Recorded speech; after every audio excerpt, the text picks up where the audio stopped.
Alright, what's going on, guys? Ragnarok here, coming at you with another tournament report. This one was a league, I believe this one's a league cup today.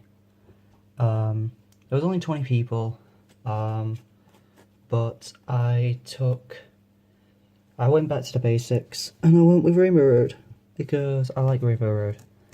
It's what I'm most comfortable with, and I wanted to actually see in a proper tournament setting how it would do. I'll talk about how I did afterwards. For now, let's get into the deck.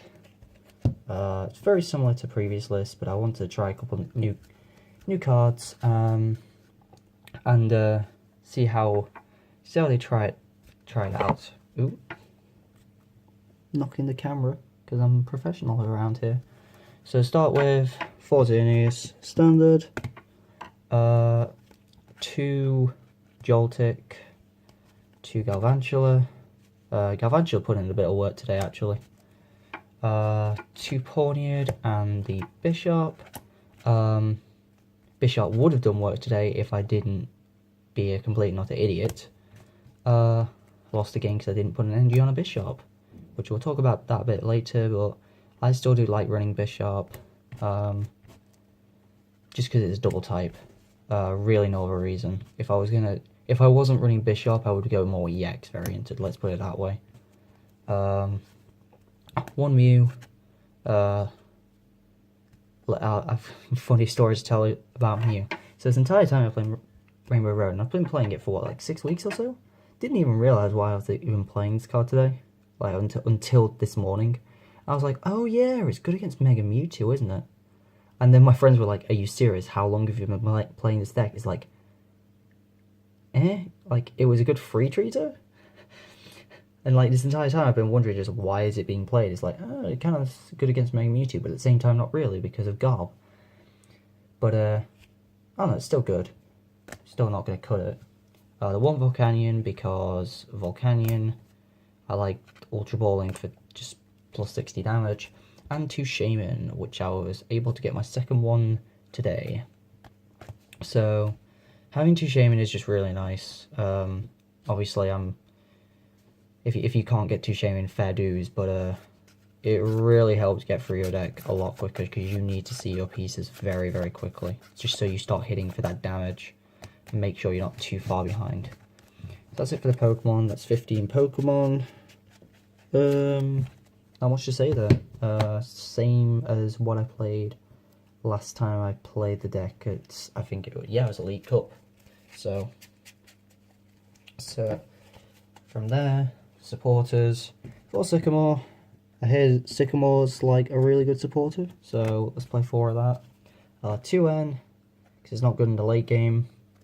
1 Lysander because I like dealing with stuff, and then the 8th supporter of choice was Kukui. Kukui was in here, never really was useful today, but it hit some really important numbers a lot easier. Mainly 210. 210 kills Lurantis. 210 kills anything 170 with a Fury Belt, so Yveltal. It kills Mega Mewtwo. Kills Mega Gardy. And then with a Fury Bell, you're hitting 220, which is also a really awkward number to hit. Or at least, like, you can do it with less Pokemon. A Kukui and a Fury Bell is 1 less Pokemon. So if you want to hit 220, which is a very relevant number at the moment because of Turbo Darkrai, you can have 6 Pokemon on your bench, use a Kukui, have a Fury Belt, and you're doing 220 with 6 Pokemon on bench, with 6 types. And the draw is nice. So, as if it's supporters, just the 8. I still think I should run another draw supporter, but there's no other ones I want to run right now.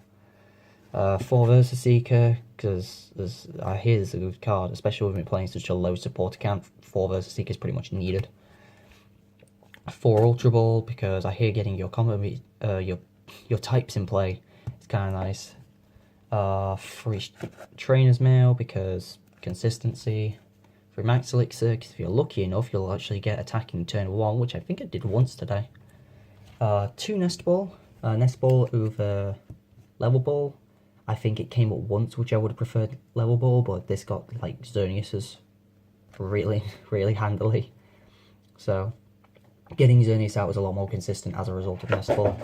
That's my deck box just falling on the floor. And then 1 Super Rod to finish off the actual trainers, well, this portion. Then 3 Fury Belt, 2 Floatstone to put on Volcanion and Bisharp normally, and then 3 Skyfield, just to try and win Stadium Wars. I only played against one other Skyfield deck today, but I never really focused on Skyfield as much. It was one of those, if I had Skyfield and I was going to discard it, I played it, or if I really needed to get that stuff down. Like, there was rarely a time in which it was relevant to have Skyfield, and then I would just, like, drop Skyfield and then just lose. So it was more so just get a quick bit of extra damage or put down an extra Shaman. But other than that, that's it for the trainers. That's 8 Fairy Energy and 4 DCE for the energy lineup. Still think this is the correct number, because if you run any more basic energy, you're going to get clogged. I already get a little bit clogged as it is with 8 and 4 DCE, because I like actually attacking. Obviously hammers suck, but what are you going to do? So, as for how today went, so round 1, I didn't even know what I was playing at first, because like he flipped a Hooper turn 1, and I was going first, so I was like, okay, cool, I'll get a little bit of setup. I got like a Xerneas on my bench, and I think I just stuck up a Pawniard, or I think I stuck a Joltik to die. I had no idea what he was playing. And then like he does a bit like Trainer's Mail and stuff. Doesn't hit any supporter or anything or any other basics, so he attaches a fire and passes. And I'm like, okay, so it's Volcanion. And then I hit enough basics and a DCE to actually knock out his Hooper, and I just donk him as a result. So the first round was a donk. It's like, Jesus Christ. Game 2 goes on for a little bit longer, but because of how that matchup works, where it's like, okay, you're one-shotting me, but I'm one-shotting you back, but I'm getting 2 prizes for every 1 that you take when you're doing big damage. Low damage, obviously, it doesn't matter with like mini Volcanions, but big damage with big Volcanions, you know, like this one, it does matter a lot more. The fact that they only take 1 prize, so I was able to just kind of turbo through prizes a lot quicker than he could realistically deal with my Xerneas. He was also running Salamence CX, which was really cool actually. I watched a couple of his games later on, and at Salamence CX really put in work against some matchups, but obviously against Rainbow Road, these are my 3 EXs, and I don't think I even had any more than that down at once. So Salamence wasn't as much of a threat, but Lies ended up and knocked it out anyway, because that's where all his energy was. That's what he could attack with. So I just knocked that out, and then I think I had a Versaseeker for a Shaman. So that was round 1. So I was 1-0. Round 2, I went against Mega Mewtwo Garb, which we both knew what each other were playing, because we'd sat next to each other, funnily enough. So he was definitely like serious about the whole thing, so he definitely wanted to win it. Game 1, I can't remember who won game 1. I know let's put it this way, it went to game 3. I believe I scooped game 2 because I just couldn't hit an energy. Game 1, he got his Garb set up pretty quick, but by the time he Garbed, I'd used both Shamans, so I didn't care. I believe it was the second game he paralleled me as well, putting me down so I couldn't take out a Mega Mewtwo, which really sucked because I think I was only doing 170. An interesting thing about that matchup as well, beforehand I played a matchup once as well, and he said that he believed it was in his favour. Whether that was psychology or not, because you know some people like to do that. I said whatever, I don't mind. Like we'll see how it goes. So, but it just turns like Mega Mewtwo. What am I trying to say? Like it's another one of those like with Volcanion, but I think it sets up a bit quicker than Volcanion. So, but other than that, yeah. So we go into game 3. We're trying to rush it, so we're like trying to play really, really quickly, so we don't, go into time and then get a draw, and that would suck. But as a result, he made a play which cost me the game. Not a play that won him due to, prizes or anything, but a play that would cause me to make a human error. He versus Seeked for an N. So because we were playing so quickly, I was like, right, he's ending. So I just shuffled my hand into my deck immediately, and then he attempted to play a Sycamore, which obviously, when you think about that, it's like, okay, if he wanted a Sycamore, he just would have. So he basically just mind gamed me, and as a result, I lost the game, in which I would have won. He had no DCE. So, he had no DCE in play, and I had attacking Xerneas as that turn. So I lost due to human error. So that put me at 1-1, which I was really upset with myself, but like over the course of the day, I just got over it. Round 3, I go against I guess what can be described as Plume Box. You never heard of Plume Box? Don't expect to go against it often, but oh my god, that was annoying as hell. Basically, it was Vileplume with Mew and a ton of basics that would just have really like good effects. It was like using Tauros GX and Jolteon and Glaceon and Regice, things like that, and Manaphy as well. So like all the guys had free treat, so it was really interesting. Game 1 I lost because of 2 misplays. One was he had a Mew that was using Ben Jolteon's Flash Ray, and I Lysandered and killed the Jolteon and not the Vileplume that he had, because then I could have just versus he could have backed the Lysander and knocked out the Jolteon if it was that big of an issue. So that was a huge misplay. And then later on, I went down to 1 prize, and I had an energy in my hand to put on the Bisharp, which if I did, and I would have won that game, because put down that energy, he ends me next turn, I don't draw an energy for the rest of the game, and as a result, I can't attack with the Bisharp to knock out this Mew that is Flash Raying for the rest of the game. So I lost that game. Game 2, he literally hits nothing. He gets like a Plume setup, but like he never really gets an attacker off. So I just keep killing his guys with Xerneas, because that's what Xerneas does. And then game 3, we both had a turn each, and then time was called. It's like, fine, yeah, that's a draw. We're not gonna get through that. So that was unfortunate. So I was 1-1-1 after round 3, which wasn't great. Round 4, I played against Mega Alakazam Espeon, which I'd heard about, but I didn't really know what to expect from its kind of damage output. It turns out that Espeon only does 150 to Xerneas with Psychic, so that makes it nice. He never attacked once with Mega Alakazam. Game 1 as well. I was like, okay, I can knock out. I think it was an Espeon.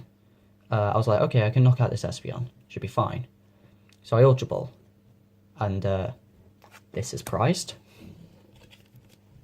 Yeah, the Volcanion.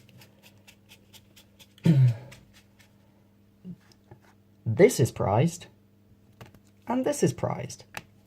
So 4 of my 1-off types are prized, which means I have Galvantula, Shaman, Xerneas, Pawniard.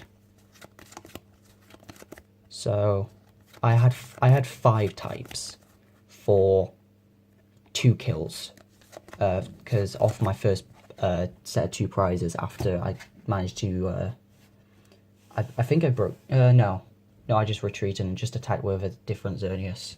I just got through because he was Confuse Raying not confused, right? Psybeaming. So after taking 4 prizes, I finally hit extra types that would allow me to take out his big guys in one shot. So that was a really awkward game, but he can't really deal with the speed of Rainbow Road. And then game 2, it was hilarious because he plays Team Maximum Secret Base, which if you put a basic Pokemon from your hand onto the bench, you put 2 damage counters on it.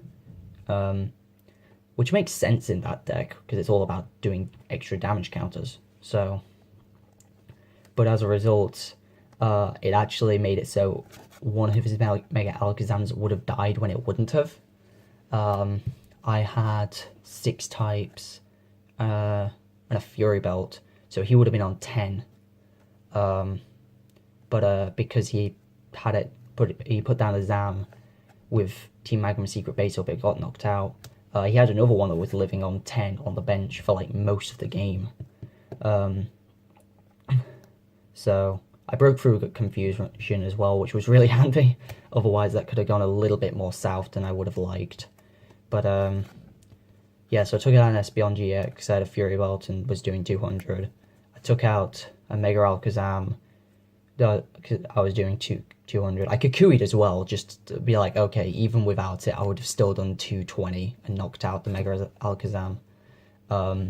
Took another 2 prizes, and then for the last one, I was really cheeky. I brought up Galvantula, because he tried to confuse me with Espeon. So I was like really cheeky. I was like, okay, retreat the Xerneas, go into Galvantula, put an energy on the Galvantula, knock out your Mega Alakazam that's got 10 health left. So that was a really kind of quick and easy one, just because it couldn't keep up with this. To be fair, it felt like he didn't have a lot of energy most of the time. I have no idea how much energy he was running. I felt like he was running only like 5 Psychic and 4 DCE, just because he wasn't hitting like anything, or even less DCE, to be honest, like, because you're only DCing for Espeon. So it just didn't feel like he hit much energy, to be fair. But yeah, and then round 5, because there was 5 rounds, which meant I was exhausted. I knew what my opponent was playing when I found out who it was. He didn't know what I was playing, but I knew he was playing Passimian. And in theory, the only way he can knock out a Fury Belt Xerneas is with a Mew, with a DCE obviously, a Fury Belt, all 4 Passimians in play, and a Kukui, which he never did once. So game 1, while he got set up quicker, because he went first, he was able to set up quicker. He was able to knock out one of my Xerneas that had a Floatstone on it, because it was use it or lose it. And then after that, it was just steamroll, because he could not knock out a Xerneas without me taking like 2 things down. I would take down like a Mew and a Passimian or something. There was in game 1 as well. He had a Oranguru at the front, which he was playing like 1 Oranguru, 1 Shaman. And because he couldn't get it out of the active, I took the opportunity to make sure I had 2 Xerneases ready to go before I started trading. So I took out the Oranguru, he took out my Xerneas, I took out his, I think it was a Mew, and we just kept, and after that it was just like he couldn't recover. So he scooped after, like, I took 4 prizes, and I had a Lysander in my hand for Shaman for the knockout. And then game 2, oh yeah, I keep forgetting, I was like, don't forget about this. Like, turn 1 of the game is actually brilliant. He was playing Rotom decks. So he Nestballed, got a Passimian, then Rotom decks, and I was just like, look at my prizes. And there was 2 Passimians in his prizes, which he recognised because he had the Nestball, so he shuffled those back in and was able to get his 4 Passimian down, which was really cool. Don't sleep on Rotom decks. In certain decks anyway. In some decks it doesn't make any sense, but in Passimian it made a lot of sense. I think he was just running like 1 Rotom decks, but game 2, that Rotom decks lost him the game, because for the second time there was a human error. I was in an okay position, but I wasn't in a great position. My next turn I would have to Sycamore away free versus Seeker, just to try and hit a Xerneas, which I had a Mew or DC on it, so that was going to be how I was attacking. But he goes to Rotom-Dex after Sycamoring. Shuffles his prizes into his deck, and no one can be sure, but he either put his hand down as his prizes, or he shuffled his hand into his deck and put those down and then took the top 6 off and put those down as his prizes. No one was really sure, and I got told if it was going on for any longer than 5 rounds, I would have got a warning, because that's also an error on my part that I wasn't paying attention, which is fair. But we were kind of like talking around with other people. But as a result, he got a game loss, and that was it. So he wasn't very happy with that, and I wasn't really very happy with that, because, I would have won anyway, because it's Persimmon. But it didn't feel satisfying. So it was kind of a sad way to just end it. But it did mean I went 3-1-1, and it actually meant I took 2nd place. Only to the Mega Mewtwo that I lost to in round 2. So, and I lost that one to human error, so what can you do, I guess. But that also does mean I feel like Mewtwo is a 50-50 matchup. So I feel a bit more confident against Mewtwo now, as long as I'm not a complete and utter idiot. Well, yeah, I was pretty happy with it. I do want to test more. Goku is going to be an interesting one to test. There's a winner box next week that I'm going to be going to, and maybe we'll see. We'll see how we do there. But other than that, I've kept you for quite some time. I hope you enjoyed, and I will see you guys later / next week. Take it easy, everybody.